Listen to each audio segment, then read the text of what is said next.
10મા 12માનું result આવી ગયું છે અને હવે દરેક પેરેન્ટ્સ સ્કૂલ અને કોલેજના ધક્કા ખાવાનું ચાલુ કરી દેશે, કેમ કે એમની સોસાયટીમાં એમની એક ઇમેજ બની રહે. એટલે આ પર્ટિક્યુલર સ્કૂલમાં કે આ પર્ટિક્યુલર કોલેજમાં એમાંય પણ સાયન્સ કે કોમર્સમાં જ મારા બાળકને મૂકું. ટકા ગમે તેટલા આવ્યા હોય, જો સારા ટકા આવ્યા હોય તો સાયન્સ જ લઈ લેવું કાં તો કોમર્સ જ લઈ લેવું. બટ એકચ્યુઅલ તમે એક મોટી ભૂલ કરી રહ્યા છો, એ છે કે તમારા બાળકનો બિહેવ, એની પર્સનાલિટી, એની ઇનર પર્સનાલિટી, એની આઉટર પર્સનાલિટી, એનો ઇન્ટરેસ્ટ તમે જોતા જ નથી. એક વસ્તુ છે જેને કહેવાય છે સાયકોમેટ્રિક ટેસ્ટ. જો તમારા બાળકનો સાયકોમેટ્રિક ટેસ્ટ કર્યો હોય તો તમારા બાળકને ભવિષ્યમાં પસ્તાવું નહીં પડે.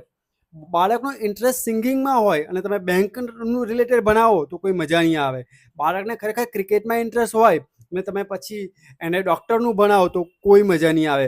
અત્યારે નહીં, જ્યારે એ કોલેજ કરીને બહાર નીકળશે, એકચ્યુઅલ ફિલ્ડમાં ઉતરશે, જ્યારે એની મેઇન જરૂર હશે ત્યારે એને ઇન્ટરેસ્ટ નહીં હોય. અને જ્યારે ઇન્ટરેસ્ટ નહીં હોય તો તમારા લાખો રૂપિયા તમે ખર્ચ્યા હશે ને એ બધા પાણીમાં. કેમ? કારણ કે જે વસ્તુ ઇન્ટરેસ્ટ ના હોય એ વસ્તુ કરવા જાય તો બળજબરીથી કરે, બળજબરીથી કરે તો સમજો ઓવર થિંકિંગ થાય, એન્ઝાયટી થાય. અને ઓવર થિંકિંગ અને એન્ઝાયટીથી ઘણી બધી બીમારીઓ થાય.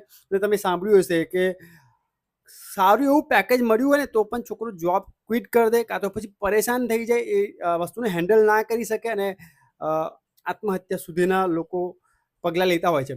તો જો તમે સાયકોમેટ્રિક વિશે વધુ જાણકારી ઈચ્છતા હોય તો કમેન્ટ કરો. હું આ સન્ડે ચોક્કસ એના વિશે પ્રોપર ગાઈડન્સનો એક વેબિનાર લઈને આવીશ. એમાં દરેક વસ્તુને હું સમજાવીશ અને પર્સનલ હું તમને ગાઈડ કરું. અને તમને ઈચ્છતા હોય કે મારા બાળક માટે આ વસ્તુ શું છે, જાણવું છે અને મારે કરવું છે, તો મારો આ નંબર છે, મને કોન્ટેક્ટ કરો. આપણે ચોક્કસ તમારા બાળકના બિહેવ અને તમારા બાળકના બિહેવ, ઇન્ટરેસ્ટ અને એની પર્સનાલિટી બેઝ એને કયા ફિલ્ડમાં જવું જોઈએ એની ચર્ચા કરીશું.